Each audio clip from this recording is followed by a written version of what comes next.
À l'occasion de la sortie de mon livre, j'ai été invité dans l'émission Entre vous et moi de Dominique Lagroux-Sampère. Nous y avons parlé de mon parcours, de mes influences, de mon rapport à la philosophie et de bien d'autres sujets. Pour ceux que ça intéresse, n'hésitez pas à aller écouter l'entretien dans son intégralité. C'est sur la chaîne YouTube et le podcast Entre vous et moi, le lien est dans la description. Dans ton podcast, tu parles de la comparaison de Platon ou de Spinoza avec Rocky Balboa. Tu peux me dire où tu as trouvé Platon et Spinoza dans Rocky ? Je suis un grand fan de Rocky depuis que je suis tout petit. Il y en a un autre là-bas en coulisses. Ah ouais. Et je suis ravi de voir à quel point Rocky est devenu une icône pour les gens de ma génération et même au-delà. Une icône reconnue et un personnage inspirant parce que quand je regardais Rocky étant enfant, je le regardais en tant justement que fils de prolo complexé qui voyait sur son écran un prolo complexé qui est devenu quelqu'un. Qui se croyait loser. Qui se croyait loser. Et d'ailleurs, le premier Rocky, et ça je le dis pour les gens qui ne l'ont pas vu, n'est pas du tout un film de boxe. C'est un drame social et sentimental, dont d'ailleurs la dernière phrase, la dernière réplique est « Je t'aime ». Le je t'aime à Adrienne, évidemment. Exactement. Adrienne. Tu peux me faire mieux que moi avec ta voix. Adrienne. Ouais, c'est ça, parce que vous avez remarqué qu'il avait une voix incroyable. Bon, bref. Et oui, ce je t'aime, en fait, c'est celui d'Adrian à Rocky, justement, c'est-à-dire c'est le je t'aime qu'il a espéré et courtisé tout au long du film. Mais toujours est-il que Rocky, c'est un personnage qui est traversé par des influences philosophiques inconscientes. Ah ouais. C'est-à-dire que Rocky, ce n'est pas quelqu'un qui a fait de la philosophie, mais c'est quelqu'un qui, malgré lui, incarne un esprit philosophique. La première chose, c'est que Rocky, c'est un idéaliste. Idéaliste au double sens du terme. C'est-à-dire, c'est quelqu'un qui rêve d'une vie idéale, c'est quelqu'un qui croit dans la possibilité d'un monde meilleur, qui croit dans la bienveillance, dans la générosité, dans la gentillesse. On le voit tout au début du film, il essaye de sortir une petite adolescente de la rue. Elle fréquente des loupards et il essaye de lui montrer qu'elle vaut mieux que ça et qu'il faut qu'elle fasse attention de ne pas avoir une sale réputation parce que ça va l'entraver dans sa vie future. Et puis elle l'envoie bouler, hein, comme on enverrait bouler le père la morale là, qui vient de nous expliquer la vie. Mais il est toujours dans cette démarche d'essayer de voir ce qu'il y a de meilleur en chacun de nous. Et ce n'est pas du tout quelqu'un qui est animé par le ressentiment, Rocky. Mais c'est un idéaliste aussi, au sens platonicien. Et c'est là que Platon arrive. Exactement, parce que Platon disait que le monde dans lequel on vit, qu'il appelle le monde sensible, n'est pas le vrai monde. En fait, c'est une copie, c'est une imitation imparfaite d'un monde idéal, d'où idéalisme, c'est-à-dire le monde des idées, le monde des archétypes, dans lequel tout ce qui existe dans notre monde existe sous une forme parfaite et éternelle. Et il y a une phrase chez Platon que Rocky reprend parfaitement à son compte, qui est de dire « Nul ne fait le mal volontairement ». En fait, pour Platon, comme pour Rocky, le mal est une erreur. C'est une erreur d'interprétation. Le mal, c'est le fruit de l'ignorance. Et dans Rocky V, lorsqu'il se fait trahir par son jeune poulain, Tommy Gunn, à qui vraiment il a tout donné pour le faire réussir, quand il se fait trahir, il n'arrive pas à comprendre, il n'arrive pas à concevoir que Tommy ait pu le trahir volontairement. Ouais. Parce que pour lui, ce n'est pas possible de faire le mal. C'est au-delà de ses capacités d'acceptation. Et c'est Adriane, sa femme, beaucoup plus pragmatique, qui le fera descendre de son rêve platonicien en lui disant que Tommy n'est pas lui parce qu'il n'a pas son cœur et que tous les adversaires que Rocky a battus, il ne les a pas battus avec ses muscles mais avec son cœur, c'est-à-dire son courage. Parce que cœur et courage, c'est la même étymologie. Et pourquoi Spinoza? Parce que là je parle de Platon. Parce que quand on parlait de l'ardeur et de la volonté, Spinoza a toute une théorie sur la volonté. Il explique en fait que la volonté c'est quelque chose qui est à la fois psychique et physique. Et tu sais, quand on parle de boxe, on dit souvent oui, c'est surtout du mental.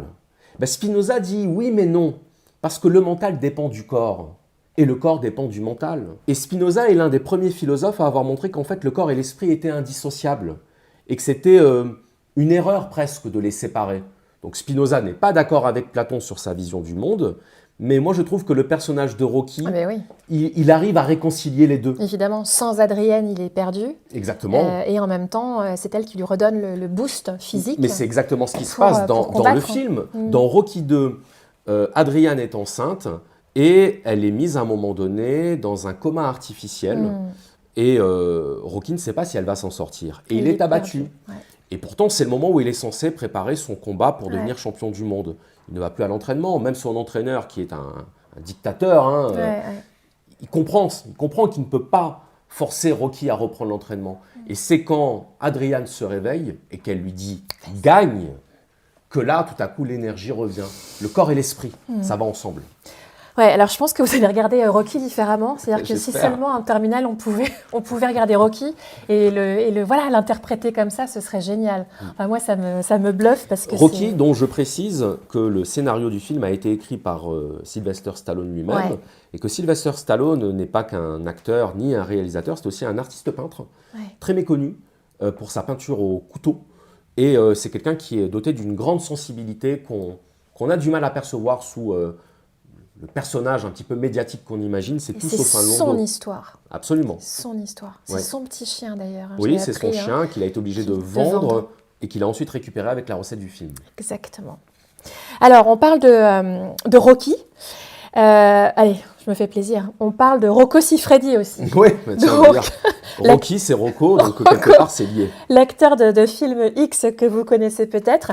Et tu l'utilises, Rocco, pour expliquer le thème de la sublimation chez Freud. Ouais. C'est gonflé, non? Ouais, Ça veut dire que quand on regarde un film porno, on fait de la philosophie. on peut. Ouais. Ou en tout cas, on comprend mieux la nature du désir. Ouais. Voilà. Alors, Rocco Siffredi, acteur bien connu pour ses performances cinématographiques Et ses autant attributs. que physiques, voilà.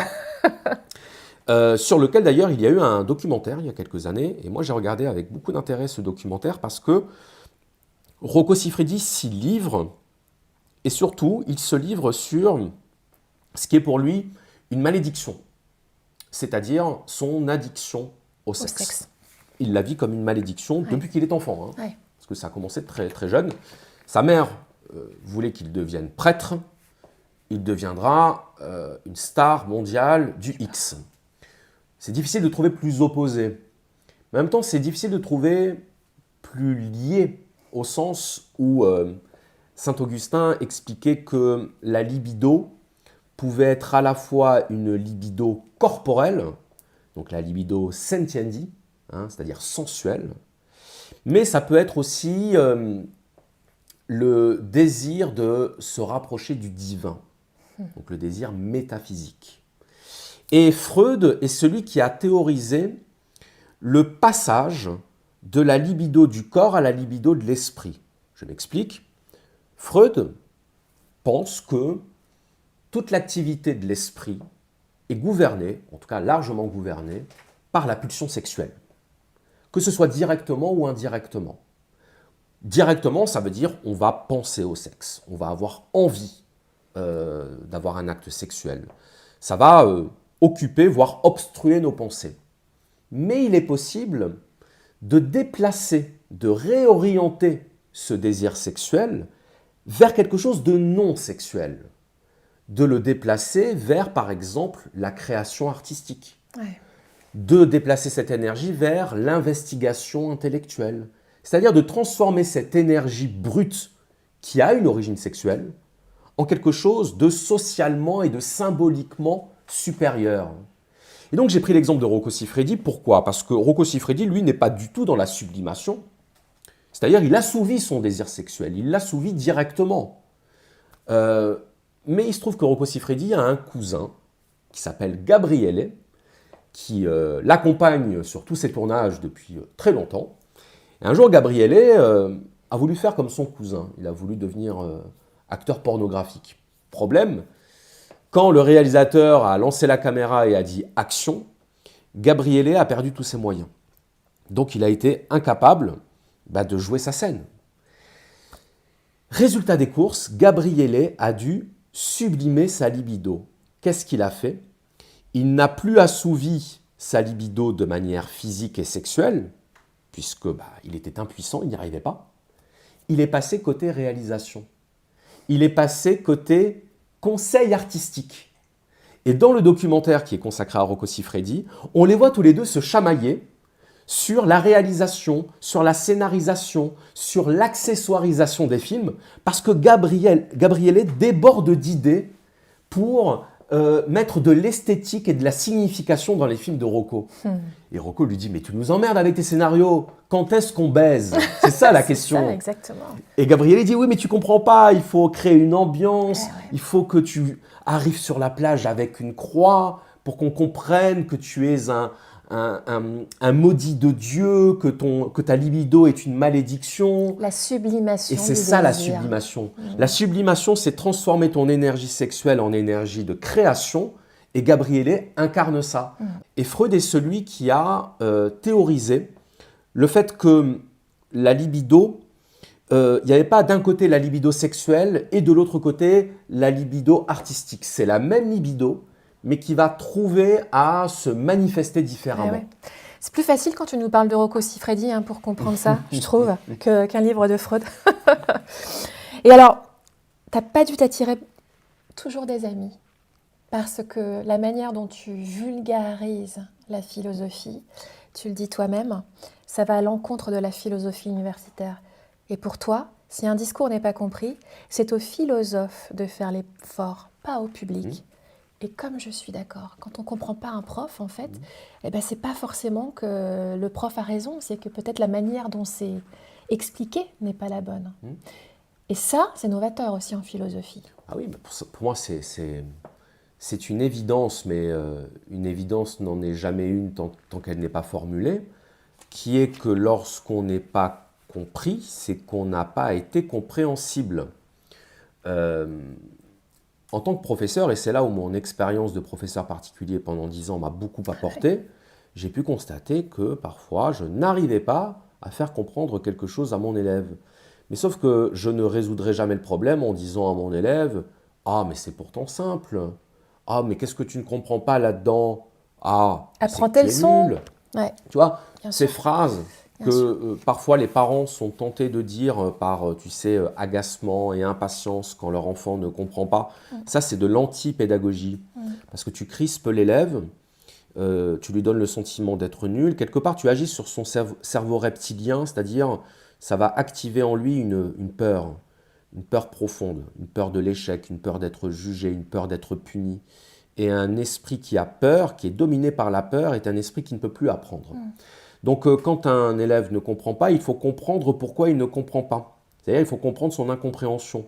Et c'est à partir de ce moment-là qu'on va pouvoir essayer d'autres options, d'autres voies de transmission. Et éventuellement, on n'y arrive pas toujours, lui faire comprendre ce qu'on voulait qu'il comprenne.